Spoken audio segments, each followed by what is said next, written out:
I'm Dana White, the president of the UFC, and you're watching Fox Fight Game with Mike Straka.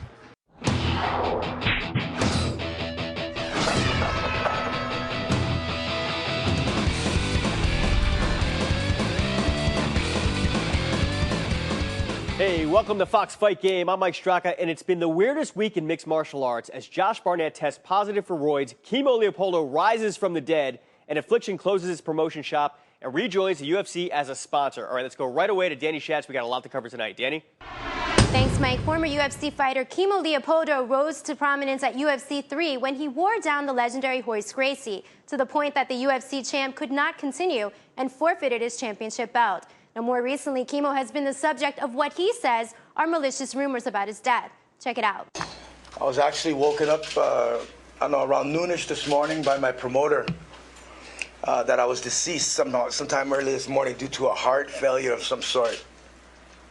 I stand here live and in person to reassure, my condition and health to friends, family, and fans. It wasn't some gimmick that we put together or anything like that. So I just want to make sure, they all know that too, because some of them are a little angry with me. That was Kimo at a press conference last week. He has since filed a lawsuit against the website TMZ.com. Tonight, Kimo joins us here in the studio at Fox Fight Game. Back to you, Mike.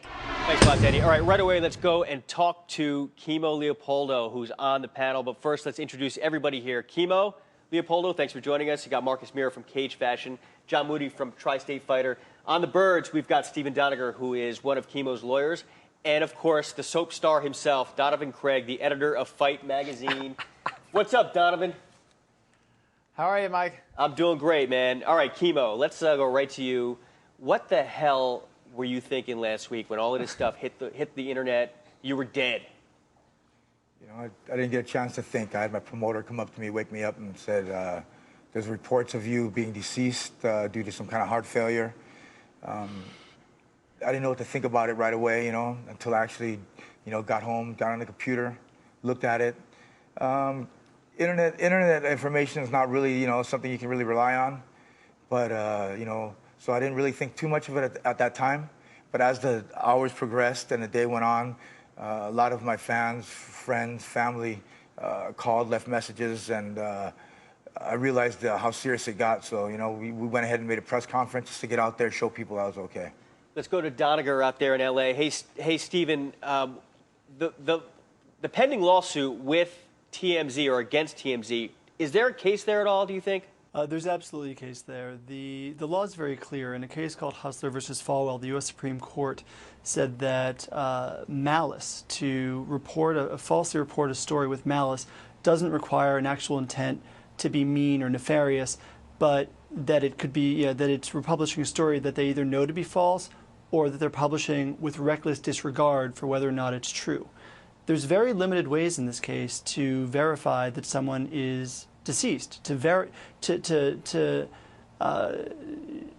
confirm a death. There's very limited ways to do that, and I see no possible way that TMZ was able to confirm Kimo's death, since there was no coroner, no relative, there's no way that they reported his death. It seems clear that in a race to be the first one to verify the story, to build up their own credibility, truth be damned, they just jumped on it and said confirmed, figuring that after a couple hours, since no one had heard from Kimo, he must be dead.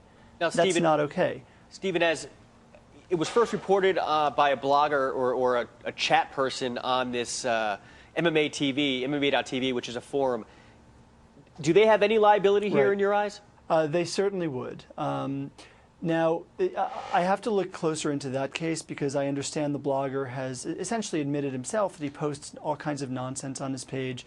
And the question of whether anyone familiar with his page would take it seriously is a real question. Because if no one would normally take it seriously, although it's hard to believe that no one would, then he may have a better defense. TMZ certainly doesn't have that defense because they're trying to put forward true, newsworthy, credible stories. Well, it wasn't just TMZ. View, I mean, a lot of people did pick up this story. I mean, USA Today picked it up, as well as the Daily News. Marcus Mira himself over here on the couch paged me in the morning saying Kimo Leopoldo's dead. That's a lie. You did actually call up and told you should be proud of me for not calling you and telling you that he was dead. But why? Tell him why. Well, because, you know, I was taught by you to make sure to verify the facts before coming with a story like that, especially something as sensitive as that.